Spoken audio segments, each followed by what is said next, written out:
This is the BBC. Dear brothers and sisters, all are welcome here at the Confessions podcast, whether saint or sinner.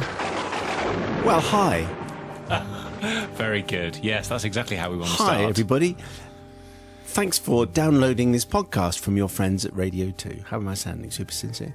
Yeah. It's another Confessions podcast from your friends at the BBC. Sister Bobby is here. I am. Brother Matthew is here. I am. And you are the people and you sit in judgment. This week we have Rev's confession, leaving on a jet plane. Martin's tale, radio ha-ha. Chris's sorry story, forklifts us up where we belong. Plus another confession which we've unearthed from the confession script which you've asked for. First of all, we're going to start with Adam's misdemeanour, which we've called Streamadelica. Simon Mayo's Confessions podcast. Please be seated. Forgive me, Father Mayo, and the cadre of confessional collectors. Very good. For I and my brother have sinned. Let me take you back to 1982 and a beach on the south coast called Mill Bay, which is a perfect location for a family with young children.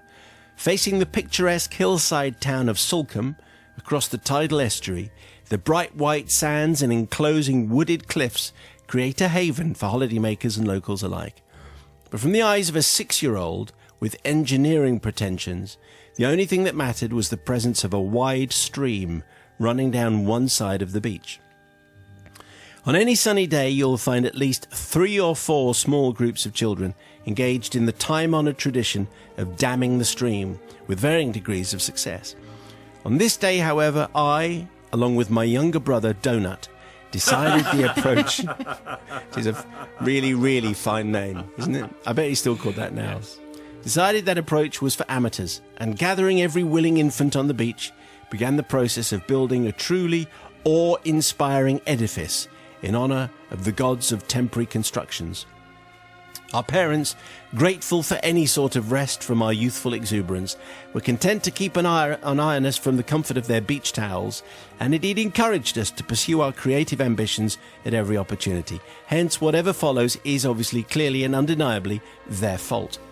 Starting in early afternoon, we worked tirelessly, and although we lost some workmates to boredom and early departures, we gained others as they came to admire our work and were press-ganged into helping out.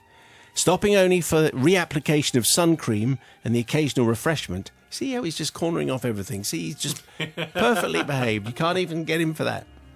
When the sun started its downward journey, we appeared to have replicated the Hoover Dam across that shallow stream that in fact it was closer to about 2 foot tall. While not sounding like much, this stream is between 10 and 15 feet wide, so a not insubstantial lake had built up, stretching back from those towering walls. This was an extraordinary achievement. However, we didn't have too much time to admire our work before parents started to arrive to collect their youngsters for the journey home, who had to be dragged away from the fruits of their labours. As our parents showed all the signs of restlessness, we decided that, as responsible seaside engineers, we should return the area to its formerly pristine condition, and we joyfully kicked a large hole right in the middle of our dam. We watched the waters gush in ever-increasing volume through the growing breach and resolved that we would race it down to the sea. However, speeding down the beach and rounding a large rock, we were shocked by an awful sight. You see, on this blazing day, it appears that our efforts had been spectacularly successful, and the stream bed had completely dried up, presenting ideal spots for a family to lay their towels against a usually wet rock, lean back and soak up the rays with their picnic and their books. I say a family, but in fact, there were 3 families, all of whom were spending their blissful last moments in a warm and dry world. We watched in horror, half fascination, as the small tidal wave reached the rocks and in true cartoon style piled up over and around the families, transforming the idyllic beach experience into a raging maelstrom of water and seaweed. Shrieks were heard from the other end of the beach. Newspapers were torn wetly apart. Sandwiches became inedible, and I distinctly remember a hat and a picnic mat making its way to the sea as the torrent raged inexorably on its way to freedom. Heck, even some of the family members ended up being rolled across the sand until the surprise wore off and angry energy kicked in and they managed to struggle free from the rushing waters, minus in some cases sunglasses and small radios playing the test match. Our parents, safely ensconced at the top of the beach, were somewhat surprised with the enthusiasm we showed for packing up and scarpering as fast as our tired legs would carry us. We didn't stay around to get mired in the inevitable witch hunt for the transgressors. We made a clean getaway, resolving that the day's activities should not be spoken of for at least a week, lest parental morals kicked in and some sort of punishment spoilt the remaining days of our holiday. Excuse me. Father Mayo et al., we beg your forgiveness for those families who had their afternoon ruined by a small wall of rushing, cascading water. My one consolation is that if you're unable to wipe our souls clean, it was still one of the funniest things I've ever seen, and one which I will encourage my daughter and any other child to repeat at every single opportunity. Well, it is a classic beach activity. You dam the stream, then when your parents come to get you, you kick a hole in the stream, and a hole in the wall, and then the stream runs down to the beach. However, in this case, with particularly dramatic and unforeseen consequences, Sister Bobby Pryor. Well, Adam and Brother Donut, who I love. What I can say, what a great picture. Idyllic holiday, beautiful day. I only admire your tenacity in your intentions because, of course, you've got everyone together, you've got everyone working.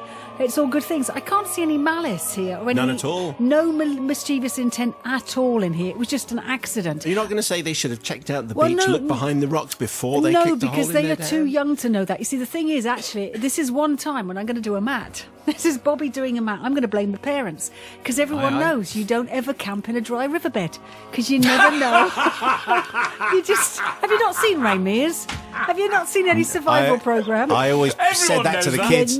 Kids, whatever you do when you grow up, don't camp in a riverbed. It's true, because you never know when the rains can come. It happened many a time. So actually, it's not really your fault because there wasn't any intent. It's a lesson for next time.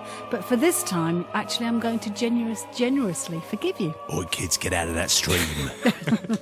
Brother Matthew? Yes, well, I like Bobby, have no sympathy for the holidaymakers who are in this dried-up riverbed.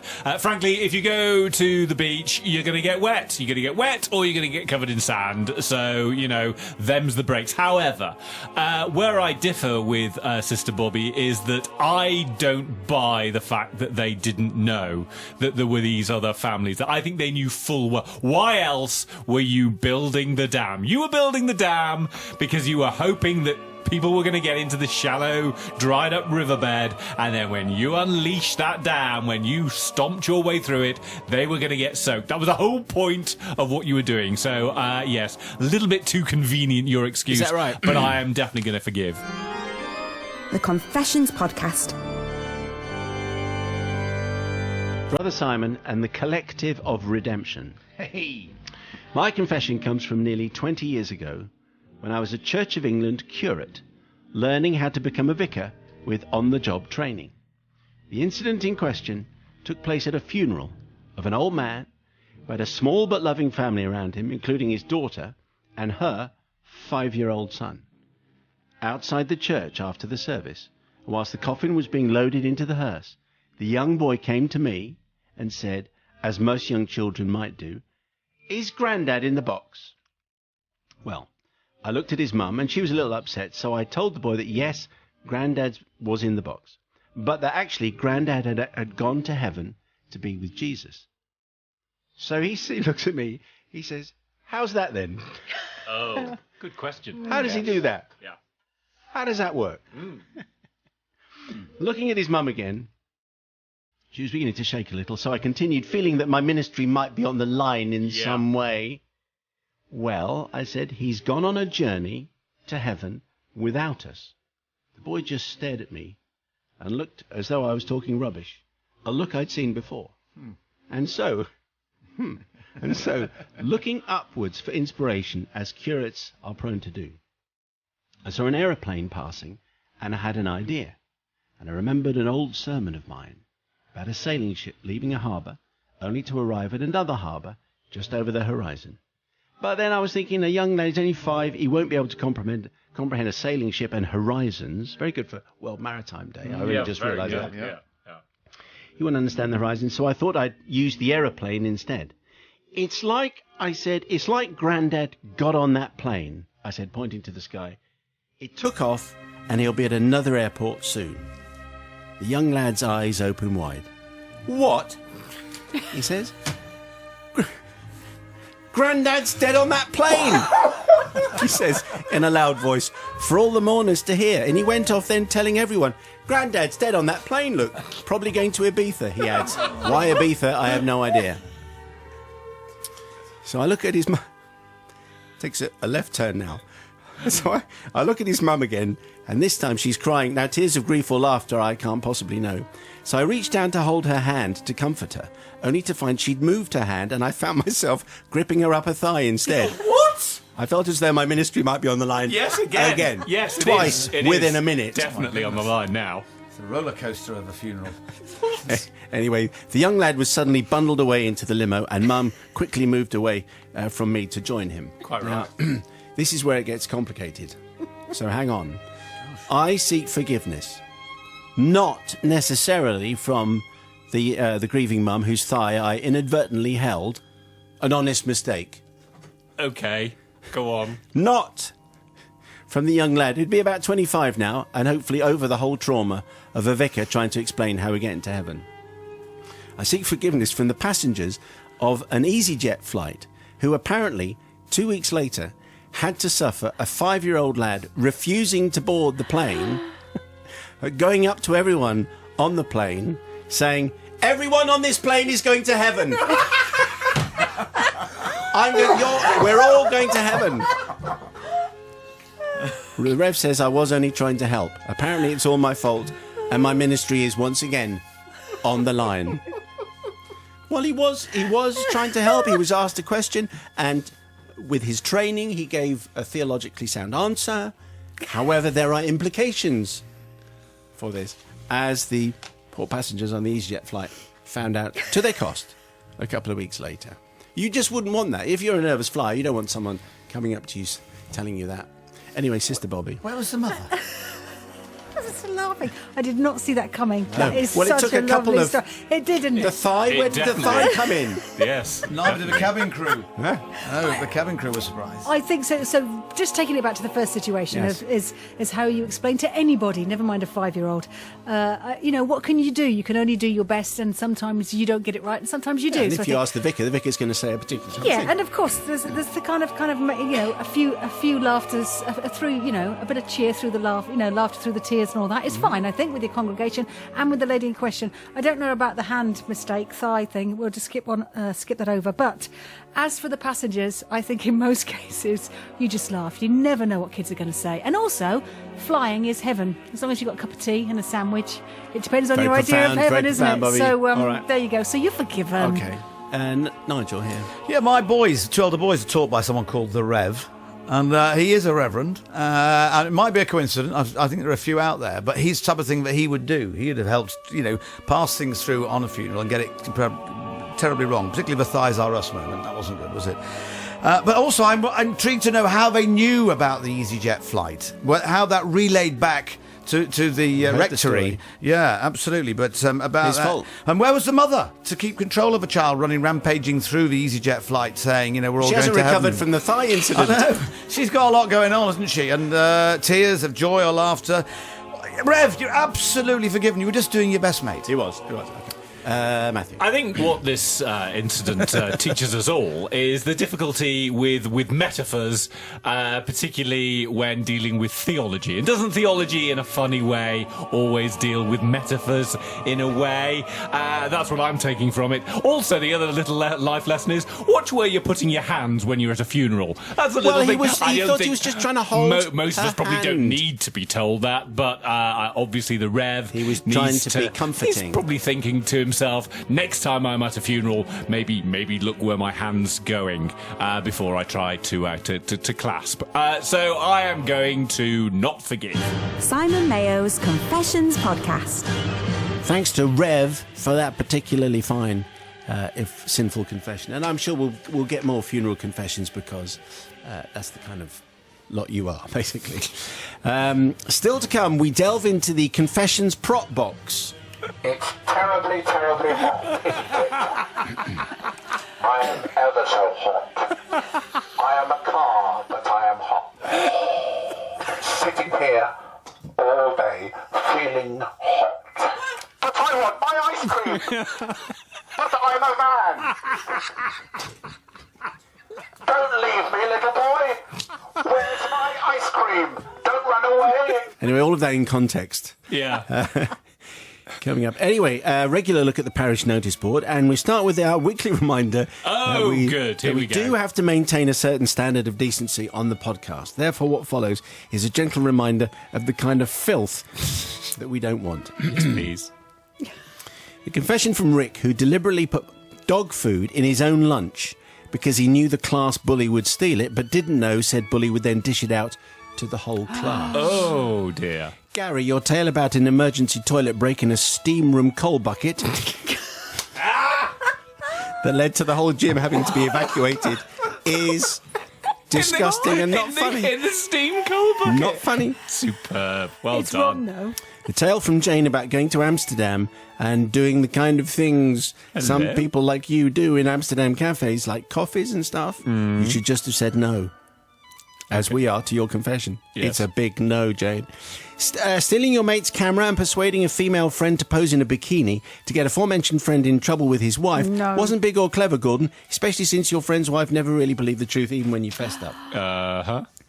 In fact, I happen to know this, every single confession which begins with a borrowed or stolen camera is not going to get on. So it's basically that and laxatives. As soon as It's just not laxative going to comes get on. No. And Steve, your story about losing control of all your bodily functions whilst naked on the roof of your girlfriend's parents as they stood horrified in the garden. What are you doing on the roof? There isn't a late night slot that's late enough. Goodness For your me. confession. Oh, I see what he was doing on the roof. Right, well, that makes sense. But, oh dear. Just to be clear, none of these are okay. No. If, we want them funny, but we'd like them of a higher standard. Oh. So it would have been fine if it had been funnier. Okay. Confessions at bbc.co.uk. Right, from the postbag. We've been crunching the numbers for you. Here's some top stats. 43.3% of the overflowing postbag were people sharing their love for the Malcolm and Mr. Happy confession from Mandy last week. Because it was very good. That's Rory why. Morrison on Facebook. Brilliant. I'm going to have another listen in a few weeks. Note to self, don't listen to confessions the same day as you have keyhole surgery in your stomach. No. Not a good mix. No. 34.9% of people who got in touch were requesting a late night or blacklisted podcast. Adam Potter said, that's his name, Potter said, he tweeted, I think an After Hours Confessions podcast would be converted into a cartoon, especially the roll call of shame. 14% of messages to the confessions inbox were requests for classic confessions. Very good to hear about your favourite confessions. If you can give us more details, if you just say the one that made me laugh with a vicar, that's not quite. Lots of those. The one we're trying to find is the fat baby confession, which was always one of Matt's favourites. Oh my goodness! But that's I so don't know. good. We don't know where it is. We don't know when it was broadcast or anything else. So Before my me. time, which is Was 3 it? years ago. Okay. Yeah. So yeah. Oh, that was so good. anyway, we're looking for it. 3.2% were just uncategorised correspondents like Adrian from Dorset. Can you please stop with all these confessions? My wife always listens to them on iPlayer while I watch the football, and her constant whooping and a hollering is distracting me. And here's a photograph of her doing that aforementioned whoop. It looks as though she's trying to pick her nose. No. Yes. It's like she's holding her head in. Yes. She's laughing so much and stopping it coming out of her nose. And just under 2% of you apparently listen whilst walking the dog. Smithy says, the best podcast to listen to whilst walking your dog. My dog Brian often stops to look at me in wonder as I'm laughing my head off. Bobby got her wish of a coach load of people listening, which you mentioned last week. As good. Retro Jelly tweeted, my 10-year-old was on a coach trip listening to confessions and squealing loudly with laughter at the wasp story. We love the podcast. That was very good, the wasp story. And finally, Confused Joan has reviewed us again. You'll remember that Joan Oh, yes, emailed the please show. do review she us. emailed us her star rating rather than doing it on iTunes. iTunes. Still funny. It is. Yeah. Hello, yes, it's me again, she says. Now it's a 10-star rating from me. 10 stars. And she says, can you get any better? I do think so. I mean, I think she says, I don't think so, but she says, I do think so. Yes. So hysterical, I now have a Friday evening with my bestie having a few drinks and listening with glee to those poor listeners' calamities. Mean but true. Anyway, keep on going and file your reviews to the right place. So, back to the confessions. We've got Martin's submission from Tuesday, which Gaz got in touch afterwards to say, He thought that was the best confessions ever, with memories of 1981. Taking you back to the era of Knight Rider, here is Radio Ha Ha. The Confessions Podcast. Dear Father Simon and the ethereal collective of Eternal Amnesty. Oh, we've never had that before, have we? Brand new extra points Very for good. Martin. Yeah. Throw myself at your mercy concerning an incident from my youth in the mid-80s. This was a time when we were influenced by the genius of Marconi's taming of the electromagnetic spectrum, the films of Burt Reynolds and the music of C.W. McCall. Yes, Simon, this confession involves CB radio. Oh, yes. Citizens Band Radio. I bet you're into this, Bobby, with your souped-up wagons and your pimped You're trucks hilarious. that you have. I don't have pimp trucks. Oh, I've never had a CB Never radio. done a CB radio? No, Okay. they have mobile phones now. Generally. As a student teacher with a job in the agricultural industry, I was fortunate back then to have the disposable income to have a car. Well, I say a car, it was an ancient Ford Escort van, which had formerly been in the possession of the Northern Ireland Electricity Service. As well as retouching the paint, Bobby will be pleased to hear that I had spotlights fitted, a powerful rally-style air horn. Is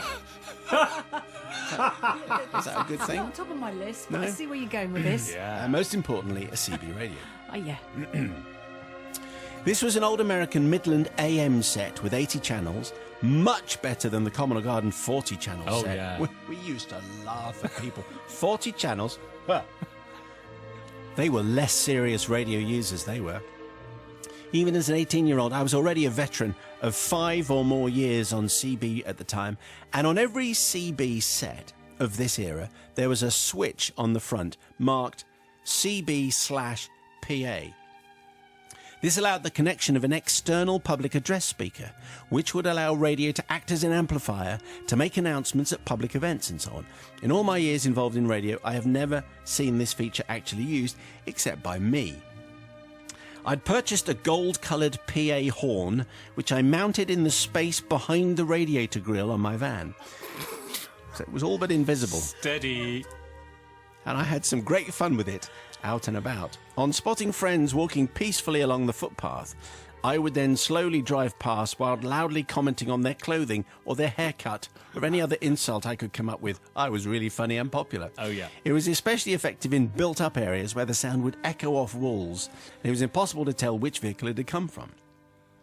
During the long hot summer of 85 that the event occurred, for which I prostrate myself before you, or even prostrate myself. Yes. You don't want to prostrate yourself, do you? Whole different confession. On the back panel of the CB, as well as the PA connection... Now, you're going to have to draw a diagram here. Okay. As well as the PA connection socket, there was an external speaker socket. The idea of this was that if the CB was mounted in the dash of the car, an external speaker could be added to allow the normal sound from the radio to be heard more clearly. In the spirit of research and experiment that is encouraged among more serious radio users, I plugged the PA horn cable into the external speaker socket so that any sound from the receiver would be heard outside the car. And now a plan is being hatched. Bear in mind that this is the era of Knight Rider, the talking car. Yes. So with Tom, a friend who also had a CB in his vehicle, we parked up in a car park in the seaside town of Bangor. It was a baking hot afternoon, and people were parking. This is Bangor, Northern Ireland version, Yes. obviously. It's a baking hot afternoon, and people were parking in the car park and heading to the seafront for ice creams and chips and fights with dive-bombing seagulls. We tuned both CBs to channel 79, where there would be little, if any, other radio traffic. My van was nose on the pavement, and Tom's car is 50 yards away, where we would have a clear view of what would now unfold. So they could go into his car, and the PA radio thing would still be live and active in the van. Okay, so they could the sit in van is car. empty, Yeah, but... anything that they actually talk about on channel Yeah. 79 gets put out on the PA loudspeaker plug Here thing. it comes. Not long after parking, an elderly lady with shopping bags walked past the van. Sitting in Tom's car 50 yards away, I sighed into the microphone. Okay. And then whispered. Hang on, I'm going to do this properly. It's terribly, terribly hot, isn't it? The woman's head snapped round and her mouth formed a perfect circle to match her eyes. I am ever so hot. I am a car, but I am hot. This is a first. Yes. Anyway, she scampered away as fast as her tired old legs could carry her. Tom and I were in hysterics in the distance. We repeated the wheeze several times, with varying reactions, until a mum with 2 small boys appeared on the pavement. All 3 were eating ice creams as they ambled along in the baking summer heat. And then, as they neared the van... I say, I am very, very hot. Sitting here all day, feeling hot. The woman, being a stressed and busy mother, didn't seem to notice, but the 2 small boys, aged about 6 and 8, stopped as if struck by a thunderbolt. Now, from the distance, we couldn't actually hear the conversation, but we could clearly see the boys telling their mum that that blue van had spoken to them. She was obviously dismissive until the van piped up again. Those ice creams are exactly what I could do with. I am very hot. I could do with an ice cream. Mum went into startled tiger mother mode, eyes narrowed, scanning the car park for the candid camera film crew, different times. Yeah. But one of the boys reacted in a way that still warms my heart and is the real reason for my need of absolution. With his little face full of wonder, the younger one held out his cone towards the front of the van. Can I have it? Said the van. The boy nodded. Can I really have some of your ice cream? Really? The van further inquired. Yeah. The boy then stepped forward, and the ice cream promptly fell from the cone and splashed onto the path. His bottom lip a tremble, eyes brimming, the young boy was scooped up and carried away from this obviously demonically possessed vehicle, leaving a greasy puddle of melting ice cream behind. But I want my ice cream! Said the van. I want my ice cream! Wailed the boy. But I'm a van! Don't leave me, little boy! Where's my ice cream? Don't run away! Since those days, I've qualified both as a technology teacher and as an amateur radio operator, and have assisted many children with electronic projects for GCSE, A-level and musical instruments. However, I still feel bad about that little boy's ice cream on the roasting hot summer day in Bangor, and I beg your forgiveness. Anyway, there we go. That's from Martin, who had some fun on the CB, plugged into the CAPA MCD Gold PA horn. Obviously, clip. yeah. And there you go. Fun on the seafront in Bangor. Didn't they have a lovely time? And so on. What do you say, Sister Bobby? Simon, first class on a use of a loud hailer, which I've never seen you do or anyone do here. That is pretty fabulous sound effects. I got it from the... I got it from the fire warden. It's great. It works. Yeah. It sounds like every school fete and pony show and dog show you've ever been to. This is really difficult because I actually love the story, but the things I don't like about it, Martin, is actually your meanness. You know, you're driving along the road and you're shouting mean things to people from the defence of a machine driving along at speed so you can get away. I don't think that's very nice. Also, this little boy, you didn't run after him and buy him a new ice cream. That was the cincher for me, so I'm going to say... It wasn't my fault that his ice cream fell over. But you had a small child offer up his ice cream to the van, which is a gorgeous, gorgeous image, and you let it drop and you didn't go buy him a new one. So, Martin, not goodness me. Brother Matthew. I also think it's long overdue for us to have a loud hailer in the studio, although your voice changes enormously. Where you put on a different voice when you do... That's my real voice. That's your loud hailer voice, isn't it? I like Bobby, I'm slightly worried by the fact that... But then, you know, the kid should have held on to the ice cream. Bit clumsy, little life lesson there. If you've got an ice cream that you're offering to a van, then hold on to it in case the van doesn't take the ice cream. That way, you won't lose your ice cream. And we all learned a valuable lesson there, so I am going to forgive. This is the place where penitents seek our pardon for their sins. Simon Mayo's Confessions Podcast. Father Simon and the Friendly Forgivers, my sorry tale begins over 30 years ago when I'd started my first job after leaving sixth form. My job was in a warehouse, and it was mainly picking orders and putting them up ready for delivery. Apart from this, we had a stream of deliveries coming in, and therefore goods to be put away. A fair amount of this involved using the forklift trucks, which were there.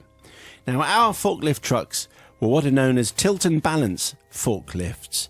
They had, it's quite a specialist here. I mean, do you know about this? Completely out of my depth. Oh, really? Yeah. Could you not pimp one and then I'm sure you could, but put some spotlights on it and go, hey, look at me, and then do wheelies and stuff? yeah, you could do all sorts of kind of folk art over it and make it look nice, but I've very little that you can do. You can't lower it or... I don't think there's much...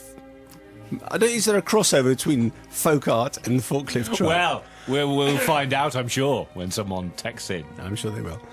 Anyway, so we had tilt and balance forklifts. They had automatic transmission, and so had only 2 pedals, a brake and an accelerator. Now, if I can say, I had become, in a relatively short time, quite proficient on these forklift trucks. And forklift truck drivers, I knew, earned generally a lot more than others if you get the employment going in the factory. So work had become a waiting game. In my head, at least, I imagined the day would come soon when I could go and get myself a new job as a forklift truck driver proper in the real world and earn some serious money. Many an hour spent daydreaming about how I'd spend my money. Then one day I was standing on the loading bay talking to Reggie, the older guy who ran the trade counter. You know Reggie. Here, he says. Oh, yeah, Reggie, yeah. I don't know why you're working here, my lad. Not now you can drive them forklifts. You should be earning 3 times as much as what you get here. Shut up. You should shut up and get out. I know, Reg. Well, I'd like to get a decent job. Well, let me tell you, says Reg. My son-in-law can get you a job, kid. He's the warehouse manager at United Ceramic Tiles in Amblecook. Amblecook? Have you heard of them? No, I haven't, Reg. Oh, they're famous. I'll have a word with him. He can get you in there, no worries. Oh, well, thanks, Reg. Anyway, true to his promise, he really did talk like that. Yeah. Reggie actually did have a word, and I had a letter through the post arranging a job interview for the following week, which Reg said was merely a formality. So the day arrived, and when I got there, I was met by Reggie's son-in-law, who spoke well. Oh, okay. Disappointing. It made me feel comfortable right away. Well, Reg has told me quite a bit about you, says his son-in-law, so I think you'll fit in great here. Things were looking good. We'll start you on a wage, 180 quid a week, with a review after 3 months. Put you on the same wage as the rest of the boys then. Well, Father Simon, things were looking very good. 180 quid to start 30 years ago. That's not bad. That is pretty good money. Rightio then, says Reggie's son-in-law. Let's get you on one of the trucks. Let's see what you can do. I presume you've driven reach trucks before, haven't you? Hang on, I'm thinking. Reach trucks? What about the tilt and balance with all that folk art? What does he mean, reach trucks? Did he mean the other sort of forklift trucks, the ones I'd seen where you sit sideways on that? Anyway, maybe that's what he meant. Yes, that has to be it. It's a sideways on thingy. Because I was quite technical, says Chris. Everything else should be the same, shouldn't it? So we put on our safety helmets, and off we went into the warehouse. Oh my, there they were. Sideways on thingies, forklift truck type machines. And look how tall the racking is. 5, maybe 6 shelves high. Each shelf holding or having enough space to fit a whole pallet full of ceramic tiles. Each worth quite a few quid. The forklift truck was an awesome, massive beast. My first reaction was total terror. Then I climbed onto the beast. Hold on a minute, it's got 3 pedals, not 2. What to do? Should I ask him? No. What do you think he did? He didn't. Obviously he didn't. I decided to bluff it out. Maybe Yeah, of not course. wise, as at this point in my life, I had never taken any driving lessons. I should probably mention that as well. But I turned the key, and it went on. So far, so good. Then put my foot down to the floor on the pedals that I thought were for the clutch and the forward gear, but unfortunately, it was actually backwards and accelerator full on. Good. Reggie's son-in-law just about avoided getting crushed to death as the forklift truck shot backwards at what felt like 100 miles an hour and then slammed into the wall, breaking through it with a crash that would have raised Lazarus. Bricks and mortar were flying everywhere, and daylight entered the warehouse through the plaster dust. I'd also hit a steel supporting beam, and by now the whole warehouse was shaking. I was dazed for a few seconds, but quickly realising I was in danger of being crushed by collapsing shelves, it's like a Bond movie. Yeah. I took my foot off the wrong clutch and put it on the other wrong clutch. Now the truck lurched as the wheels span before shooting forward again, felt like 100 miles an hour. Now the truck hit the incredibly tall racking right on a corner stanchion, and there were whole pallets full of tiles raining down everywhere and on everyone's head. But they had their helmets on. Frightened screams were coming from behind the racking I'd just demolished, but thankfully these were just screams of fear, not pain. I saw Reggie's son-in-law, but even if I'd wanted to look him in the eye, I couldn't have, as he was covered in dust and broken tile powder and cowering behind another set of racking. I got off the beast without even attempting to shut off the engine, walked over to Reggie's son-in-law. I took off my safety helmet. This is a very strange reaction here from Chris. Well then, I said, as tiles continued to fall down. I'm off then, mate, I said. As I was marching swiftly to the door, I could still hear the revs whistling away as tiles fell everywhere, and the racking noisily gave up and fell down too. By now, clouds of dust were billowing throughout the warehouse. Clearly, and obviously, I need forgiveness, not from Reggie, who is no longer amongst us. Oh, right. Or from Reggie's son-in-law, who is... who, had it not been for the disastrous demolition job I did on his warehouse, would surely have given me the job that would have changed the direction of my life, says Chris, who sounds they might regret this. Father Son asked for forgiveness from the regular guys who worked at United Ceramic Tiles in Ambicate back in the heady days of 1984, who would have had to sort out the mess that I had made of their stock and their warehouse, or, frankly, what was left of it. So the destruction in this, I mean... different tales are famous for different things, but the amount... I can't remember a confession with greater amounts of destruction going on, because that sounds like hundreds of thousands of pounds worth of damage. And he gets off the forklift and goes, all right, then I'm off. Bye. Hang on, mate. I think you owe us a bob or two. Sister Bobby, always mature and responsible. Yeah, Chris, it's going to be really easy to make this decision because even though things were different back then, they were different times. I'm sure health Bobby, and safety, they were visiting back then. And I'm sure you had to have certificates. So the only thing I can't work out is why the brother-in-law wasn't a little bit more, son-in-law, fastidious about checking your tickets or checking your certificates. And also, the other thing is... It is his fault. It is the son-in-law, well, really. No, it is actually Chris for bluffing, because that's the problem. When you bluff and go, yeah, this will be all right. This is what happens when you bluff. This is like getting into a car you don't know, assuming everything is in the normal place, and then, of course, you've turned left with your indicators. That's the very minimum that you can do. You should always, basically, familiarise yourself with the equipment. That's what I'm surprised that the son-in-law didn't do. Don't know his name. But it's still not his fault. It's Chris's fault for lying about it and pretending he could do something, because actually it could have been so bad. I'm so cross about this. You know, we could have had much more destruction. So Chris, you were very, very lucky it wasn't worth. You are not forgiven She's for getting bluffing. Quite cross with you, Chris. Yeah, not forgiven. Thousands of pounds worth of damage here. Matt, what are you saying? Well, yes. I mean, obviously what Bobby says makes total sense. However... but that said, 180 quid a week. Wow. And it's going to go up when I've had my 3-week review. I think I would have probably just brazened this out. I'd have said, oh, looks like the pedals are in a different position to the ones I'm used to. Maybe you should, son-in-law, tell me where the pedals should be. And I'm sure this will all get sorted out. Can I help with clearing up the tiles? 180 quid a week. Yes, I think I would have brazened this one out. So I am not going to forgive. Simon Mayo's Confessions Podcast. And that was Chris's confession. Fork lifts us up where we belong, which concludes this week's batch of confessions. Let me know if you're inspired by any of those. Send us your dark tale, please.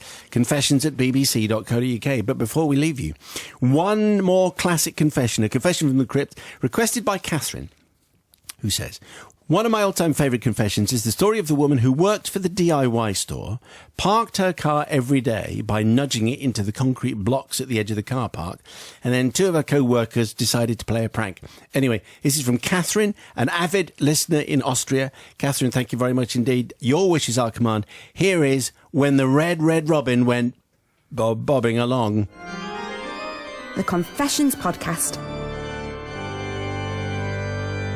Dear Father Simon and the gathered forgivage, which is a new word to me, Graham. I quite like the forgivage, the gathered forgivage. You like that? I don't think it works. A great moral weight, says Graham, has lain upon my chest since the summer of 1989, when I was the manager of a DIY store in the north of England. Please hear my sin.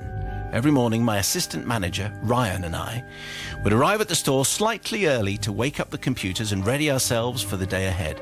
Once our daily routine was well underway, we would take the opportunity to sit down for a quick coffee before the chaos of the day set in.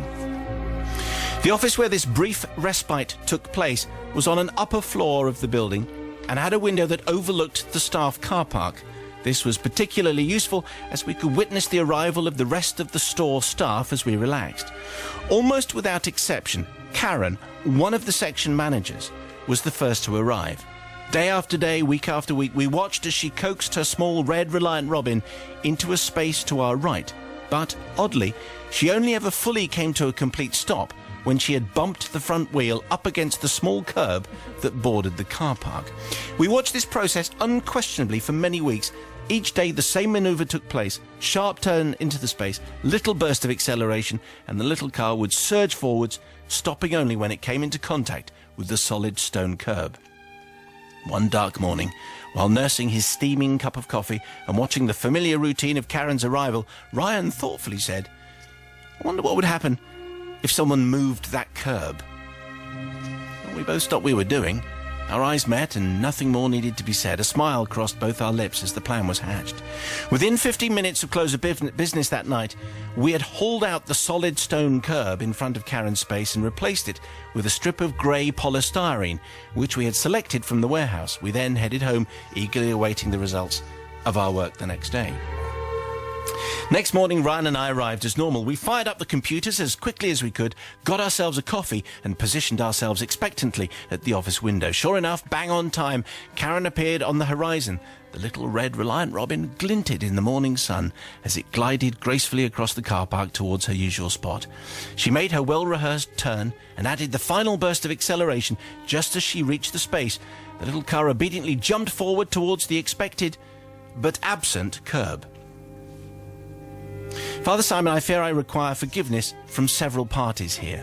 Firstly, and obviously, from Karen herself, who was waiting for the curbside bump that didn't come and proceeded to direct her Reliant Robin, which frankly had more power than we'd given it credit for, off the edge of the car park, down the grassy verge, through a fence at the edge of the grounds, and directly into the river that ran alongside the store. Secondly, I feel I should spare a thought for the AA man who had to call another AA man because the first van he brought in wasn't big enough to pull the Reliant back up the hill and out of the river. Thirdly, most importantly, I must seek absolution from the horrified fisherman who was just sitting on his basket that quiet summer morning, minding his own business. He ran like I have never seen a man run before, as he mercifully spotted the Reliant heading down the verge towards him at some speed, eventually ploughing straight through his equipment and basket on its way to its watery resting place. Can you possibly find it in your hearts to absolve me and Ryan of our sin? It's from Graham. P.S. We never did find the fisherman's basket. Okay, so I love that. Perfectly written, Graham. Nicely done, nicely told. Here comes Brother Matt first. What makes that genius is the fact that you don't reveal that she was parking next to a river until the end. Yes, and I was, to be honest, I was all for saying, well, forgive him, because frankly, she should learn how to drive without needing a curb to stop her car when she's parking. But it's next to a river. Yes. Are you mad? You knew that was going to happen. She was going to go over the curb and then down the verge and into the river. No, you're not forgiven. That red Robin just went a bobbing along. Mother Superior. Yeah, well, I think, if you're going to do this kind of a prank, you've got to think it through. Think of the consequences. Well, just notice the river. Yeah, just know that there's a river there. And actually, it could have been really very dangerous, you naughty, silly boys. So I think that it was a bit irresponsible, quite frankly. And just remind me, Simon, is the Robin Reliant the one with the one wheel at the front? Yes, I think yes, so. That's the one, isn't it? Very silly boys. Not the most robust of cars, and it could have been dangerous, so you are not forgiven. Now, Sister Pauline. I love the fact that they actually thought to themselves, what would happen if that wasn't there? And just thought, let's take it away without making the obvious next conclusion. What, there's a river there? There's a river there. No, absolutely not forgiven. Simon Mayo's Confessions podcast. Thanks to Catherine for that. Nice to hear Pauline on there. Part-time Pauline. And the Mother Superior Yes. making an appearance There she back is. from the old days. Catherine, thank you very much indeed for your confession. And if you've got a classic one that you would like to ask for, we would love to hear from you. And if you can give us as much information as possible under our really brilliant filing system, we would just we'll try and find it, but as much information as you can, and then we'll try and put it on a future podcast. Now, this week, Sister Bobby, you forgave 2 this week. Well, that's quite good. Do you think? Yeah, it's kind of 50%. Very even-handed. Matt, you Yeah. forgave 2 as well. I just think you're 93 forgives against 49 not. So I'm overwhelmingly forgiving. And Bobby as is I am. 69 and a half forgives and 71 not forgives. So Bobby is still the hardcore. Yeah, Yeah. absolutely. No one gets past you. If you made it to the end of the last podcast, you had to tweet, surrounded by Malcolms. Mia, Mike, Sophie, Neil, James, Kerry, loads of others did just that. This week's code phrase is... Oh, good. Here It's comes the props. props time, everyone. I'm sorry about that. You can add some howl round if you want. Lovely. I'm really, really hot. Can I have your ice cream? It is the voice you do. You have a different voice for that loud hailer. Don't forget, you can hear our whole radio show every weekday from 5 on BBC Radio 2. Thank you so much. Goodbye. Goodbye. I want one.